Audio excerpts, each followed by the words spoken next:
இன்றைய இறை சிந்தனை தெய்வீக வழி.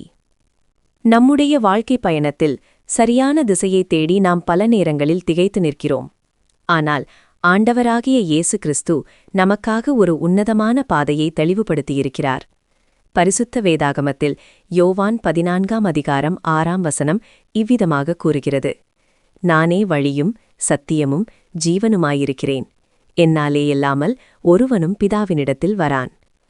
இந்த ஆழமான வார்த்தைகள் இயேசு கிறிஸ்துவே கடவுளை அடைவதற்கான ஒரே மார்க்கம் என்பதை நமக்கு உறுதிப்படுத்துகின்றன. அவர் வெறும் வழிகாட்டி மட்டுமல்ல, அவரே வழியாகவும் எக்காலத்திலும் மாறாத சத்தியமாகவும் நித்திய ஜீவனாகவும் இருக்கிறார். அவரை பற்றிக் கொண்டு நடக்கும்போது நாம் ஒருபோதும் வழி தவறிப்போவதில்லை.